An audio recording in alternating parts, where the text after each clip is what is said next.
दंडवत प्रणाम महाराज जी। हरे कृष्णा। महाराज जी, एक छोटा सा मेरा प्रश्न था। रामचरितमानस में तुलसीदास जी ने शुरुआत में ही सभी देवी देवताओं को ज्यादातर वंदन करा, जिसमें कि हम गणेश जी को समझ सकते हैं, माँ सरस्वती को समझ सकते हैं, ये अन्य और इनके अलावा भूत प्रेतों को भी उन्होंने बोला कि इनको भी प्रणाम करते हुए चलो।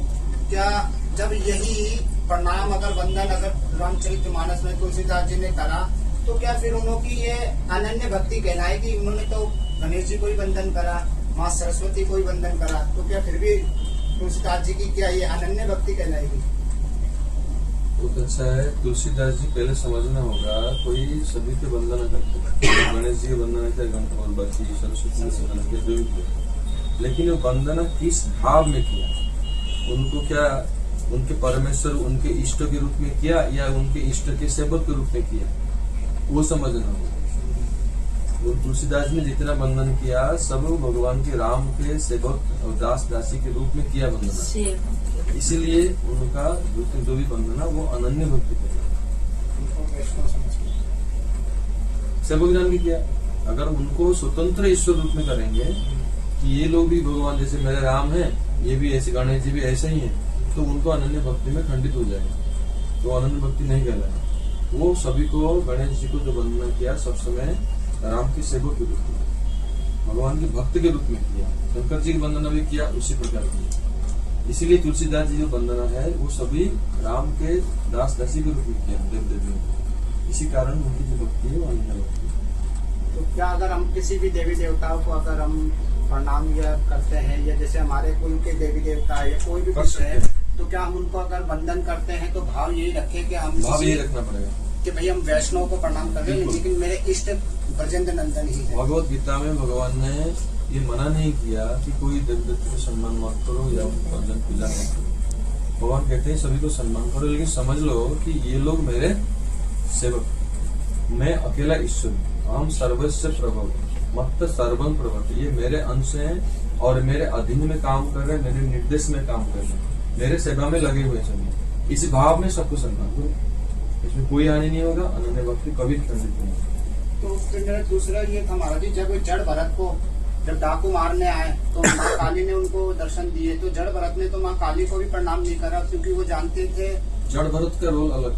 अच्छा, तो समझो जड़ भरत क्या कर रहे हैं। जड़ भरत जो भूमिका में थे वो अवधूत भूमिका में थे, मतलब उस समय उनको कोई भी बाह्य ज्ञान नहीं था। जड़ भरत कोई मनुष्य को भी, कोई मनुष्य हो गया, कोई ऋषि हो गया, कोई भी जीव जंतु जगत में है, किसी को प्रति वो उनका ध्यान नहीं रहता। 24 घंटा सब समय जड़ रहते थे, जैसे कि मूर्ख है, ये गूंगा है, हाँ कुछ नहीं जानता, ऐसे ही उनका रोल था। वो अंतर में सबसे भगवान को ध्यान देते, सबसे भगवान चिंतन में रहते थे। तो काली में भी भगवान को ध्यान क्यों? उनको कोई ज्ञान नहीं कि उनको कोई ले जा रहे हैं बलि चढ़ाने के लिए या उनको भोजन कराने के लिए ले जा रहे हैं, उनको पिटाई करने के लिए ले जा रहे हैं, उनको ये ज्ञान नहीं था, इसलिए जड़ भरते हैं। तो उनको कोई जरूरत नहीं, वो तो भगवत चिंतन में सब समय रहता है। क्योंकि हमने वैष्णव से कथा में ऐसे सुना कि जड़ भरत ने कि जब जो है डाकू जैसे वध करने ले जा रहे तो भगवान माँ काली वहां पे प्रकट हुई, तो माँ काली ने डाकुओं को मारा। फिर उसके बाद जड़ भरत ने माँ काली को प्रणाम नहीं करा। उनका भाव यही था कि माँ काली को प्रणाम करने से जो है ना, माँ काली को प्रणाम करने से जो है मेरा भाव कहीं अनन्य भाव से डगमगा ना जाए, माँ काली को भी मेरे राधा गोविंद देव जी ने भेजा है। नहीं, ऐसे मैंने सुना नहीं है कि जड़ भरत ने काली को सम्मान नहीं। हमने वही कथा नहीं, जो कथाकार कहे हैं वो थोड़ा सा फेब्रिकेशन किए हैं, अपने हिसाब में जोड़े हैं। जड़ भक्ति के उपाख्यान में एक बात आती है कि कभी चींटी चल रहे हैं, जब राजा रघुगण ले जा रहे हैं, उन्होंने राजा की बात भी सम्मान किया, और राजा जो चींटी चल रहे, चींटी को भी उन्होंने सम्मान रखते हुए चींटी को नाक के ऊपर केयरफुली गए थे, चींटी के ऊपर पैर न दब जाए। जो चींटी को सम्मान कर रहे हैं तो माता काली को क्यों नहीं सम्मान कर रहे? जो व्यक्ति कह रहा है कि माता काली को सम्मान नहीं किया, मुझे लग रहा है वो अपने मन से जोड़े, अवश्य सम्मान किए होंगे।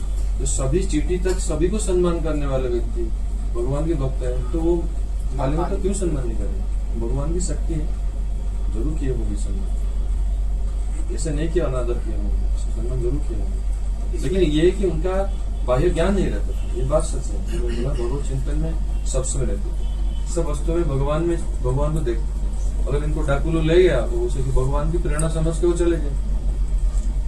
महाराज जी जैसे जो है तुलसीदास जी बहुत ही हमसे करोड़ों करोड़ों गुना ऊंचे हैं, उनका भाव ऊंचा है। हम तो बिल्कुल ही बहुत ही ज्यादा जैसे कहते हैं ना, उनके रेत के बराबर भी नहीं है, कर्ण के बराबर भी। और इधर जड़ भरत जी भी इतने ऊंचे भाव में, ठीक है ना। लेकिन हम जो है ना, अगर अब किसी भी देवी देवताओं को अगर हम प्रणाम करते हैं, वंदना करते हो, तो कहीं हमारा अनन्य भाव डगमगाएगा तो नहीं, क्योंकि हम उस भाव तक तो नहीं पहुंच पाए रामचरितमानस के तुलसीदास जी के वाले। इसीलिए हमारा मन में जो एकांतिक भाव कैसे रहेगा, बरकरार कैसे रहेगा, इसीलिए हमको अनन्य भक्तों की संग करना है। ये बात भगवान क्या कहते हैं गीता में कि जो लोग अनन्य चिंतयतमान परिजुपासते, जो लोग अनन्य भाव में मेरे भजन कर रहे हैं, ऐसे भक्तों की अगर आप संग करोगे सत्संग, तो उनकी संग के प्रभाव से हमारा चित्त कभी इधर उधर नहीं जाएगा। सबसे भगवान ने दिखा दिया। अगर अनुगत्य नहीं है तो मन में आ जाएगा ये गणेश जी हैं, हमको धन दे देंगे, हमको सिद्धि दे देंगे, या हमको कुछ लाभ करा देंगे, और लक्ष्मी जी हैं वो तो धन की देवी है, हमको धन दे देंगे। तो ऐसे से मन में अभिलाष आ जाएगा। अगर हम अनुगत्य में भजन कर रहे हैं, भगवान की महिमा सबसे श्रवण कर रहे हैं, तो हम सबसे चार्ज होकर के हम लोग मान कर जाएगा। स्वतंत्र हो जाओगे, अनुगत्य में नहीं रहोगे तो मन बढ़ेगा। महाराज जी नाम के प्रति निष्ठा कैसे? ये वही बात है, नाम के प्रति निष्ठा भी वही ऐसे ही बढ़ेगा जो नाम निष्ठ वैष्णवों की संग करने से।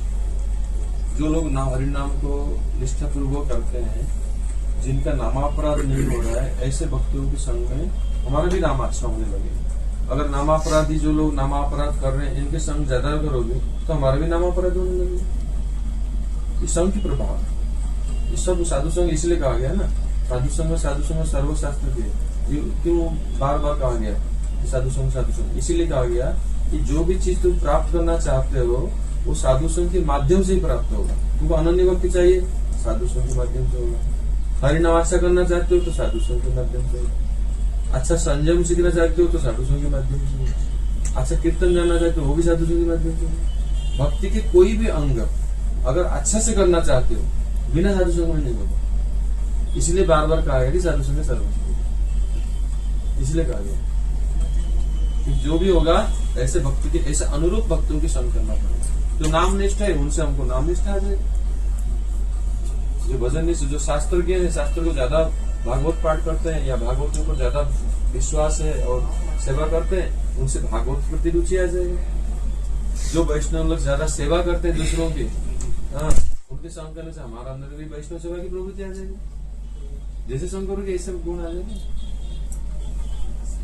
कृष्णा महाराज जी, मेरा क्वेश्चन ये है कि जो चार संप्रदाय के अलावा भगवान का भजन कर रहा है, तो क्या वो भगवान के धाम जा पाएगा या नहीं जा पाएगा?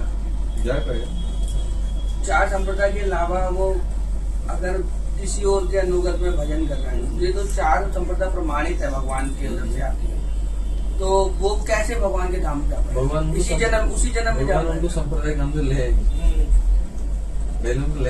लेकिन चार भगवान के भजन में जा करने के लिए तो- सबको स्वतंत्रता है, कोई जीव अभी संप्रदाय में नहीं है, लेकिन भगवान तो है।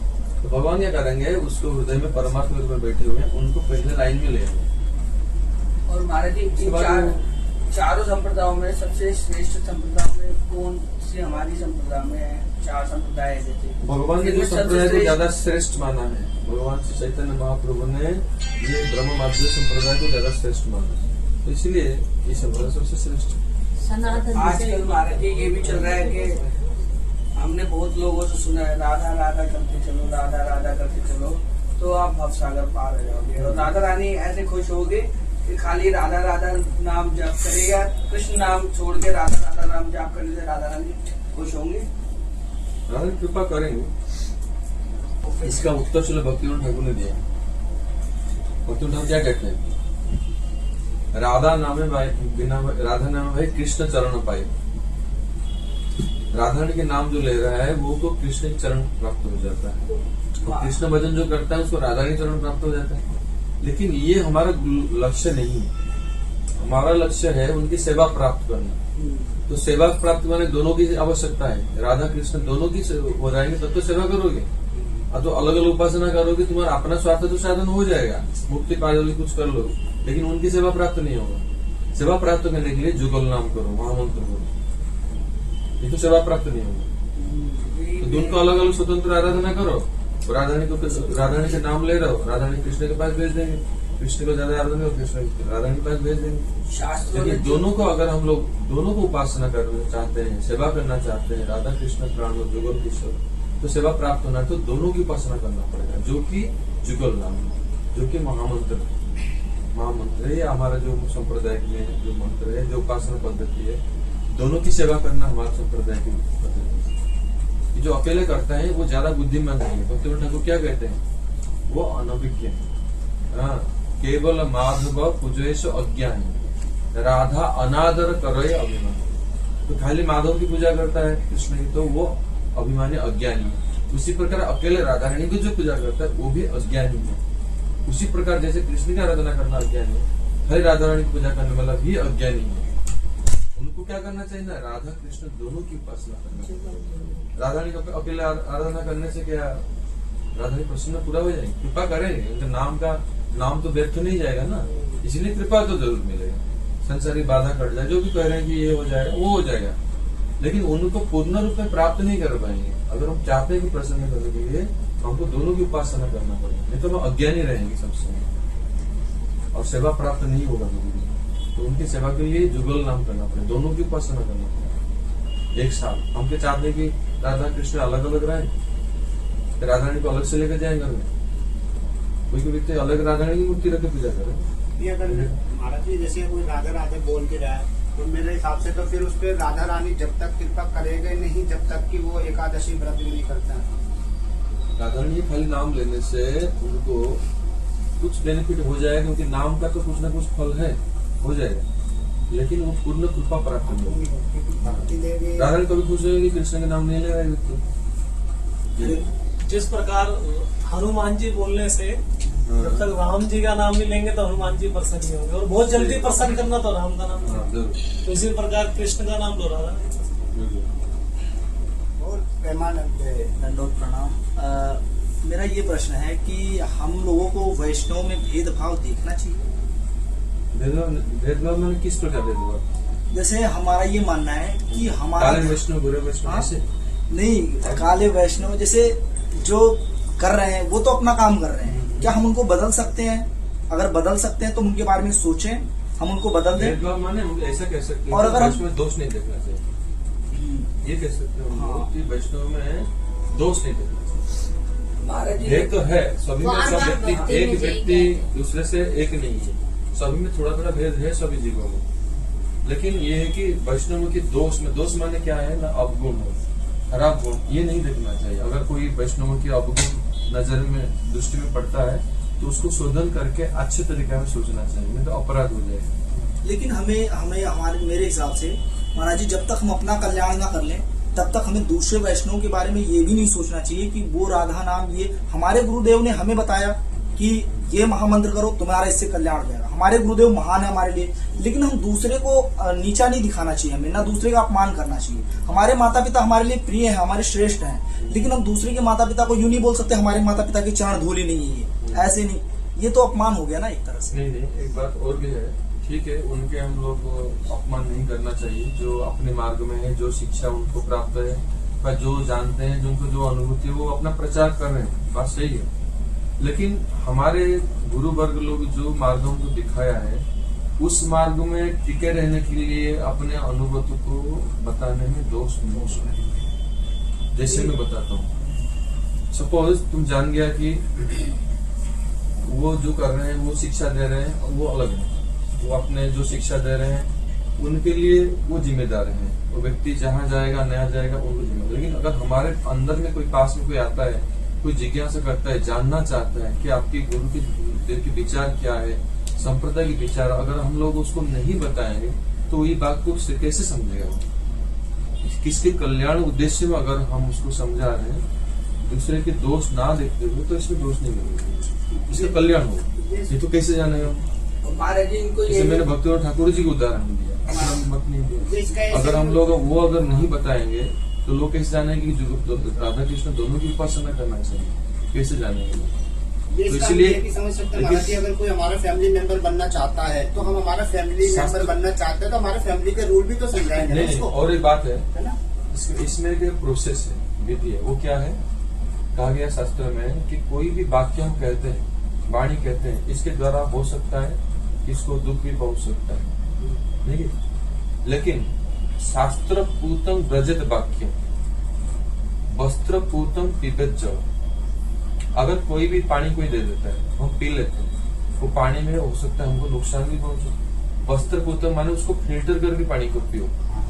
उसी प्रकार कोई भी वाक्य का अगर शास्त्र के साथ में आप शास्त्र के द्वारा फिल्टर करके बोलते हो तो उसमें अगर कोई व्यक्ति को दुख होता है तो उसमें दोष हमको नहीं है, उसके अंदर कमी तभी तो दुखी हो रहा है। महाराज जी हम तो एक शास्त्र की वाणी को बात बोल रहे हैं। महाराज जी आप इसलिए कथा शास्त्र बताओ, के द्वारा प्रचार मत करो। कोई व्यक्ति को, शास्त्र के द्वारा कोई व्यक्ति को इसमें दुख नहीं कथा पहुंचे, तो हो रही है। नहीं पहुंचेगा। दोष क्यों होगा? एक प्रश्न मेरा और है। हाँ। संत रविदास जी थे, तो वो तो किसी संप्रदाय से थे नहीं, तो उनकी भक्ति जो थी अनन्य भक्ति में, अनन्य भक्तों में वो भी आते थे। अगर कोई संप्रदाय में नहीं है तो उनको अनन्य भक्ति उपाधि दिया होगा। नहीं, एक जैसे क्या हुआ था, कोई व्यक्ति कहेगा कि हम कोई कॉलेज में नहीं पढ़ा लेकिन डॉक्टर बन गए, लेकिन डिग्री दिया कौन उनको? हाँ, मैं अनन्यता मानता हूँ- देने के लिए तो कोई तो वैष्णव आचार्य अप्रूव करे कि इनका अनन्य भक्ति था। कोई व्यक्ति कहीं कॉलेज में नहीं गया कभी, लेकिन सर्टिफाइड PhD भी पा गया तो आएगा कैसे? हाँ, लेकिन क्या होता है महाराज जी की संत रविदास जी थे, तो काफी Specific आचार्य लोग उस समय उनका विरोध भी करने लगे थे। तो हुआ यूं कि संत रविदास जी यूं बैठे थे और सारे आचार्य को बोले कि आप मंत्रों का अनुष्ठान करना जानते हो, सब कुछ जानते हो, आप ठाकुर जी को बुलाओ। उन्होंने ठाकुर जी को बुलाया, ठाकुर जी नहीं आए, ठाकुर जी के विग्रह, और वो यूं ही बैठे थे और उन्होंने बुलाया, ठाकुर जी के विग्रह अपने आप आ गए उनके पास।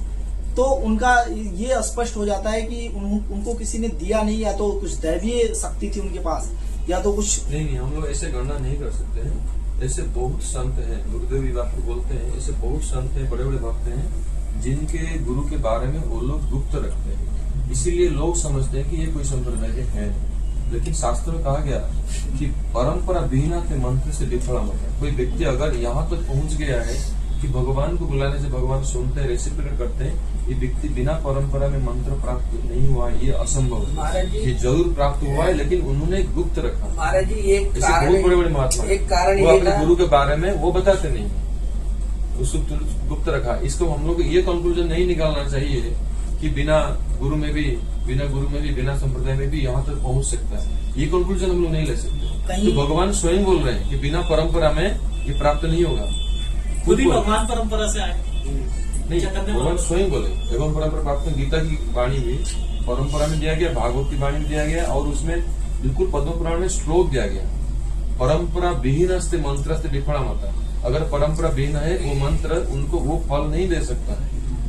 महाराज जी, लेकिन एक चीज और है, जैसे तो इसीलिए ये बात को समझे पहले, भगवान- इस बात को क्लियर करके फिर आगे बढ़ो।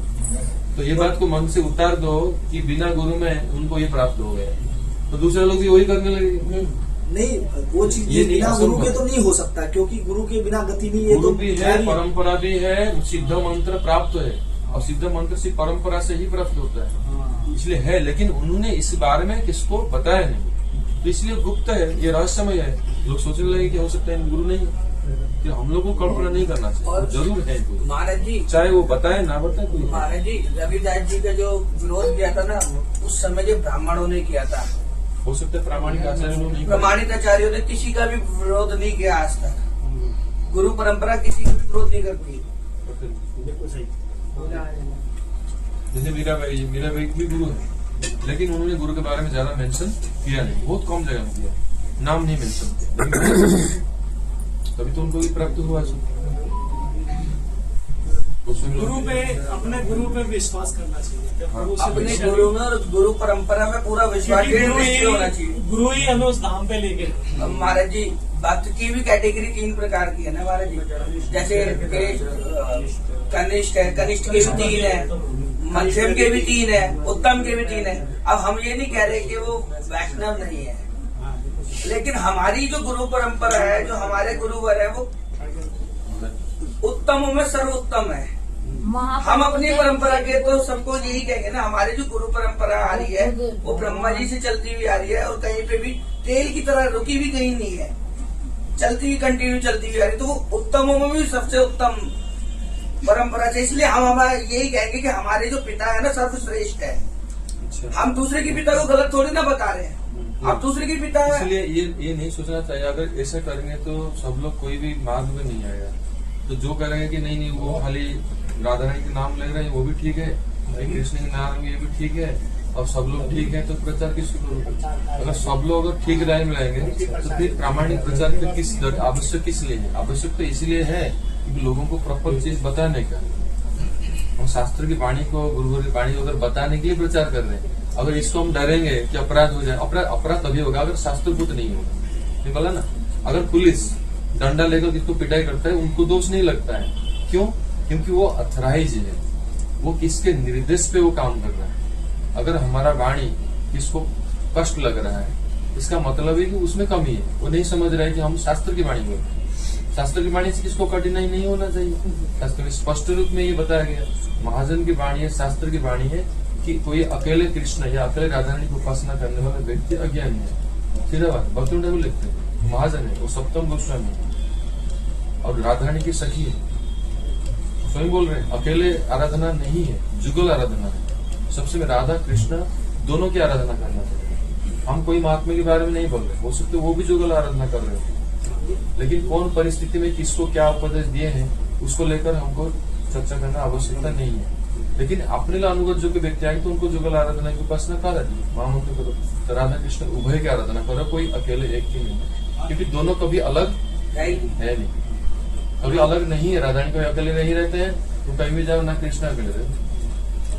मेरा ये मानना है महाराज जी कि जैसे कि हम जिस स्कूल में पढ़े हैं वहां से पढ़ के निकले और हम कुछ टॉप पे ऐसा दुनिया में कुछ कार्य कर रहे हैं कि हम अपने उस कॉलेज का नाम तो बताएंगे ना कि हम यहाँ से निकले हो भाई, हम ऐसा कार्य कर रहे हैं। जब हम ही खुद गुजरे हुए हैं तो हम दुनिया को क्या बताएंगे? इसलिए जानना जरूरी है। हाँ, मतलब परंपरा, हाँ, जिस स्कूल में हम पढ़े हैं वहाँ का सारा रेगुलेशन और सारा गहराई तक रिसर्च उसमें होना चाहिए बार बार। पूरा हमारे जितने गुरुवर्ग हैं सभी के वाणी को पूरा संपूर्ण रूप में अच्छे से हम लोग को। अब हम दूसरे में कमी निकालना है, मतलब हमारा ध्यान, हमारा उद्देश्य नहीं, हमारा उद्देश्य है कि हम अच्छे से समझे हमारे गुरुवर्ग। हम दूसरे में कमी नहीं निकाल ले महाराज जी, सामने वाला हमारी में कमी निकाल के दूसरे को ऊंचा दिखला रहा है, तो महाराज जी हमारे को पहले अपनी परंपरा के बारे में जानना पड़ेगा। बिल्कुल, तो अगर हमारी परंपरा ऊपर है ना तो हम अपनी परंपरा को नीचे कैसे होने दे देंगे सामने? अगर हमने जितना भी सुना है अपने गौड़ीय वैष्णव से गुरुवरों से सुना है, हम अपनी भाषा तो बोल रहे नहीं हमारे जी।